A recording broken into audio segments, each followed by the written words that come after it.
আসসালামু আলাইকুম ওরহমাতুল্লাহ।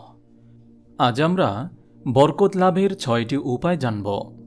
কেবল সম্পদের প্রাচুর্য, সন্তান সন্ততির আধিক্য ও দীর্ঘ জীবন লাভ মুমিনের কাছে বরকত নয় যদি তা উপকারী ও কল্যাণকর না হয়।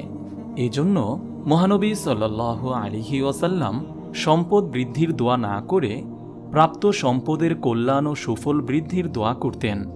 তিনি বলতেন, আপনি আমাকে যা দিয়েছেন তার মধ্যে আমার জন্য বরকত দিন।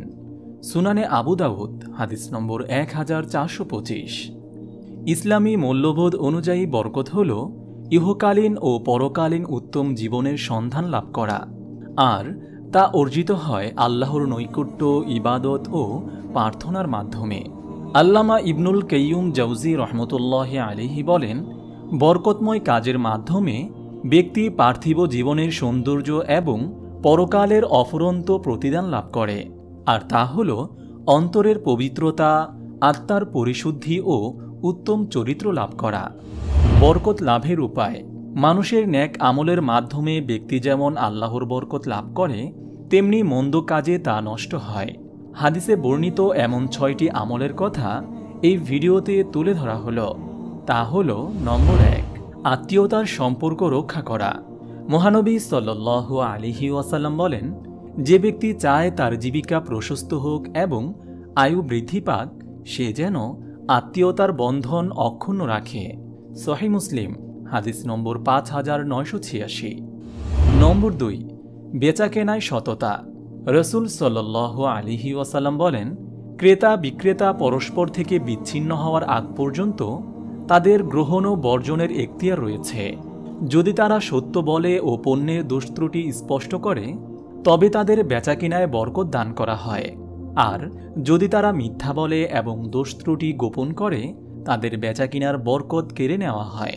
সহিহ বুখারী হাদিস নম্বর 2110। নম্বর ৩, মোহর নির্ধারণে সহজতা। রাসূল সাল্লাল্লাহু আলাইহি ওয়াসাল্লাম বলেন, সে স্ত্রী বরকতের দিক থেকে উত্তম যে মোহরের বিবেচনায় বেশি সহজ বা কম। মুসনাদে আহমদ হাদিস নম্বর 25113। নম্বর ৪, সালাম দেওয়া।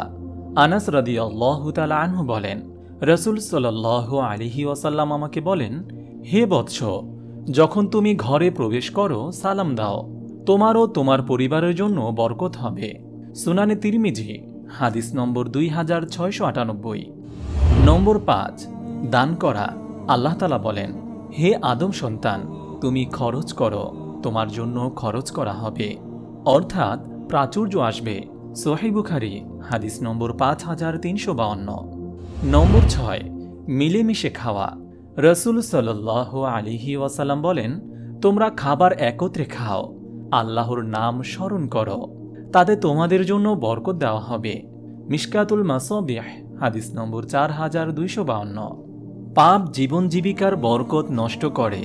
ন্যাক কাজে যেমন মানুষের জীবন জীবিকায় বরকত আসে, তেমনি পাপ কাজ জীবন জীবিকার বরকত নষ্ট করে। রাসূল সাল্লাল্লাহু আলাইহি ওয়াসাল্লাম বলেন, কেবল দোয়াই ভাগ্য প্রতিহত করে। ন্যাক কাজে আয়ু বাড়ে, আর বান্দা পাপের কারণে জীবিকা থেকে বঞ্চিত হয়। মুসনাদে আহমদ হাদিস নম্বর 22413। মহান আল্লাহ তাআলা আমাদের সকলের জীবনকে বরকতময় করুন, আমিন। আপনি যদি এরকম ভিডিও আরও পেতে চান, তাহলে এই চ্যানেলটি সাবস্ক্রাইব করে পাশে রাখা বেল আইকনটি অন করে দিন।